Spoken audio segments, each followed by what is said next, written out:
I don't remember which book it was, which number, but it is the one with the hedgehog on the cover.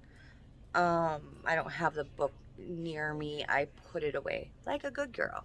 Instead of just leaving things lay around, I actually put my book away. Okay, so it is Nanook the Hood. Nanook, oh my good lord. We're not editing. I don't take pieces out of my videos. Nanook the Husky. There we go. And so she has more of a red husky.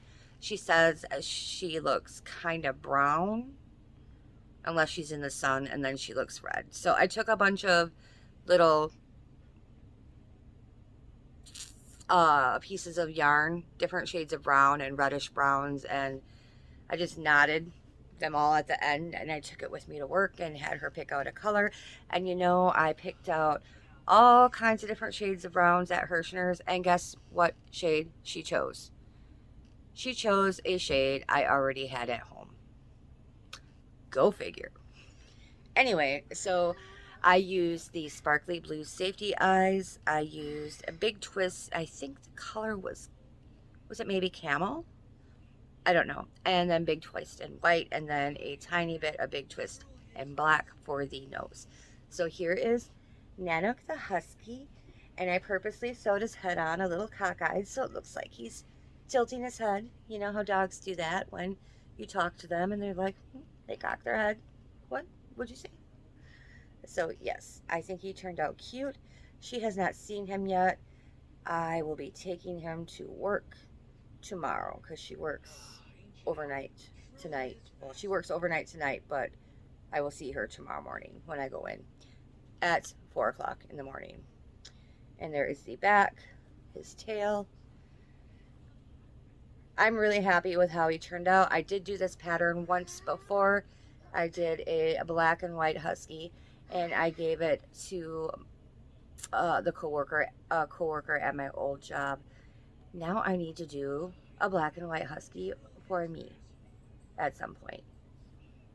So there we go. Nanook the husky. I'm very, very happy with how he turned out, and I hope she is too. Okay. Now I have to go get up off my butt and get Ami number 2.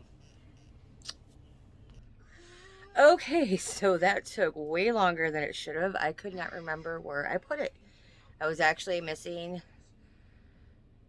2 other Amis that um, I knew I had, and I couldn't find. I'm like, it's got to be with the other ones, but I have no idea where I put it. I finally found it. So Joe from Joe's Web, she wanted to make some amis, some quick, easy amis in blanket yarn. And a lot of people have been doing the leggy froggy, right? So she found a pattern, but she kind of tweaked it and made it her own. And she wrote down a pattern for it, and she sent it off to a few of us to test it for her. And I gotta say, I use blanket yarn like her pattern called for, and I don't really use blanket yarn for Amis. This is the first time I have, and I gotta say, it's super cute, and it's the perfect size in blanket yarn. Um, it's so nice and squishy, and yeah, it's a great little pattern if you just have like random scraps of blanket yarn laying around. It doesn't require a full skein, at least not a large one. I'm not sure about the smaller skeins for the Bernat blanket yarn. I don't know if they still come in the smaller ones, but yes. So I happen to have a green in one of the larger skeins of Bernat blanket yarn, and awesome pattern, Joe. Great job. So there's some pink fuzz in there. Oh, it's the yarn tail from the cheeks. So this is her leggy froggy pattern. See, there's his little legs. And after I first finished him, his arms wanted to go like that. Ooh, look at my muscles. So yes, very nice pattern, very easy to follow, minimal mistakes or corrections that needed to be made. She did an awesome job, and I do believe I'm going to link her down below, and I believe she wants to put out a tutorial on her channel for this guy. So go ahead, hop on over to her channel. If you're not subscribed, go and do that. Hit the notifications, and she should have a tutorial out at some point. So there's a leggy froggy. Very cute. And there's the back. And don't mind this little spot here. That's where my yarn, where I came out the back for my pink and black yarn for these smile. I didn't have a hook handy with the correct handle to where I could poke that back in. My clover ends are too big for that. I need a boy so I can shove that back in. So yes, leggy froggy. And it didn't take long at all to work up. Quick, easy, no sew. Did I mention that? No sew. So yeah, you work an eyeball, one eyeball, then you do the second, and you kind of join them, you connect them around and around and around and around. And then when you come down here, you just chain out for the arms and go back.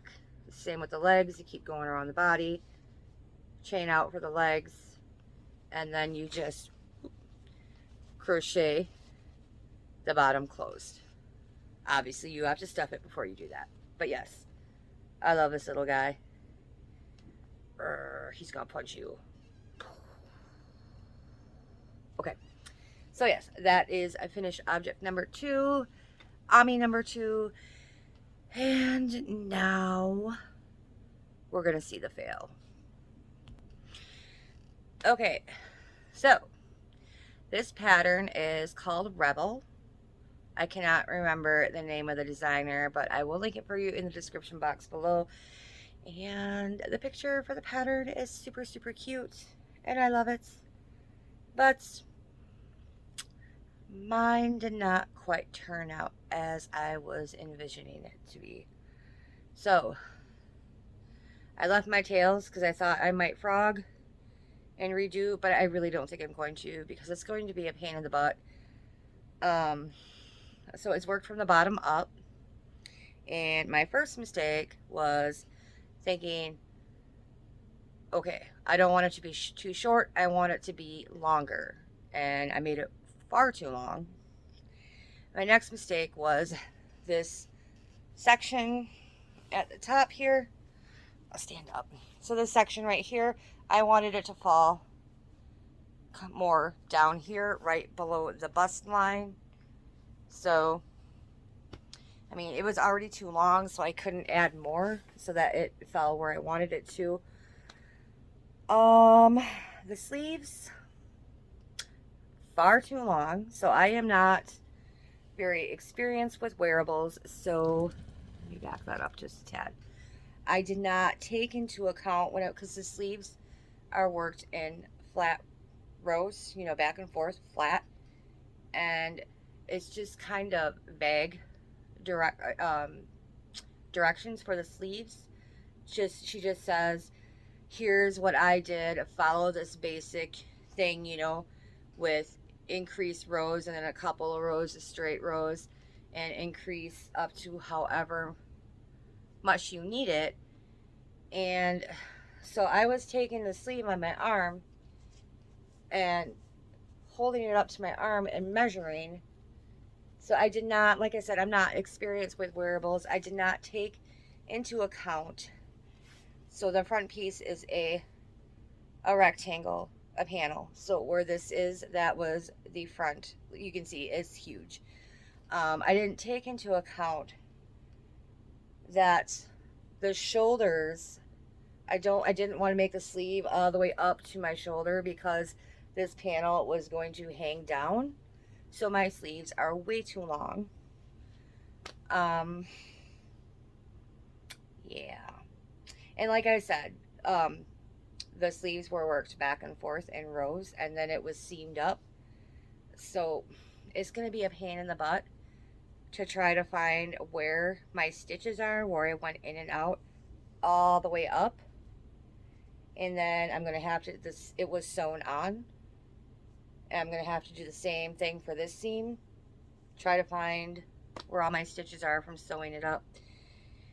So I might just, whatever, wear it around the house.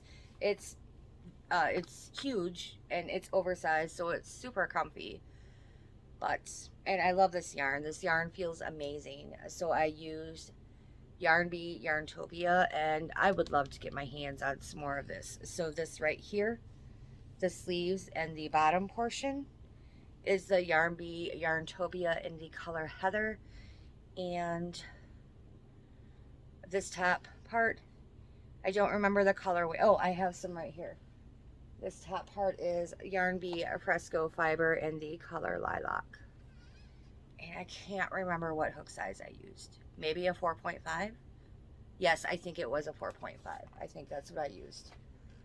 The light blue clover. 4.5. So yes, as I said, I left all my tails because I wasn't sure. I thought I might frog it, but the more I think about it, the more I just really don't want to. I might try this pattern again sometime in the future. Maybe I can get my hands on some more Yarn Bee Yarntopia, maybe in a different color. Um, the picture in the pattern, the picture in, yes, that is what I wanted to say. Why did I think that's not what I wanted? The picture in the pattern was a solid color. It was like a dark blue, but I didn't think I had enough of this Yarn Bee Yarntopia and Heather. Otherwise, I would have made it all this color. But you know what? If I wouldn't have made it so long, I would have had plenty of the Yarntopia to do the whole thing. So, I mean, the sleeves, I can just kind of pull them up, but then it looks all bunchy. And I did make, I think it was the right sleeve. Yeah, I made the right sleeve a little bit shorter, but you can't really tell when it's on that I made it shorter because I didn't like the way the first sleeve was. But I will stand up and show you how massively long and massively huge and massively bunchy in the arms it is, because the arms are far too long. And then the sleeves also seem like they're more fitted than the rest of the top.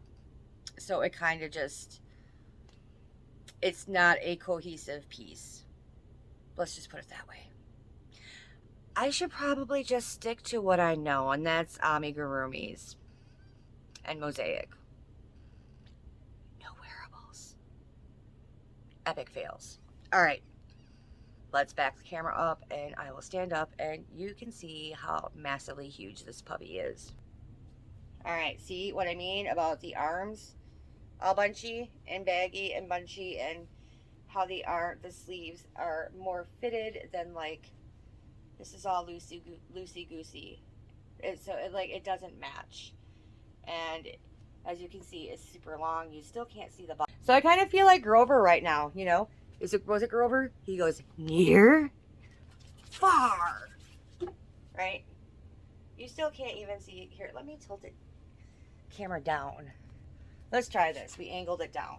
Yes, there. Now you can finally see the bottom. Look at how massively long this is. I'm sorry for my mess. Yeah. So yes, this is my fail.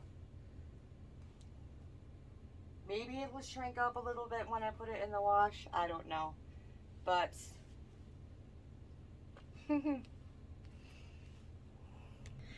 and I am so disappointed with how this turned out, because I really love this yarn and it's going to be so much work to frog it.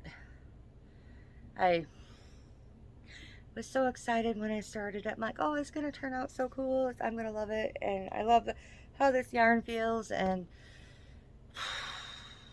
darn it.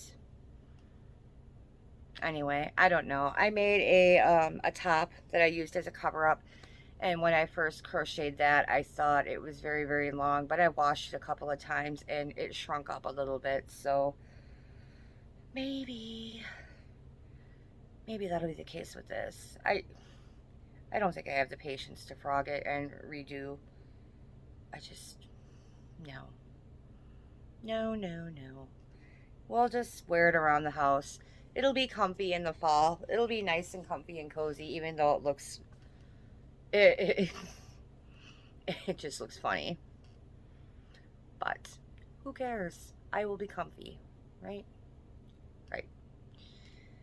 So that's all I've got for you today. I will link Joe from Joe's Web. Make sure you go check her out and stay on the lookout for a Leggy Froggy tutorial. I will link the pattern Rebel for this top in the description box below, and I will link where you can purchase the Zumigurumi book that I got the pattern for Nanook the Husky out of. Also, I believe this designer sells the pattern, just the single pattern by itself, on Etsy or Ravelry or somewhere. So I will find that info and I will link where you can purchase just the pattern. So I think my favorites. I just love how I love how this guy turned out. And I love how quick and easy this guy is. And I love the way this yarn feels, but it's not a very cohesive piece. And that is completely my fault due to my inexperience with wearables. You know, I was all excited to start this top. I'm like, yay, I'm really looking forward to trying this. And I'm kind of discouraged from trying another wearable, honestly, after this. But who knows? Maybe a year from now, I'll try it again. I'll try a different one. I don't know. We shall see. Nanook, Froggy, Leggy Froggy says bye. Nanook says woof, woof, woof. Thank you so much for watching, and I will see you guys next time.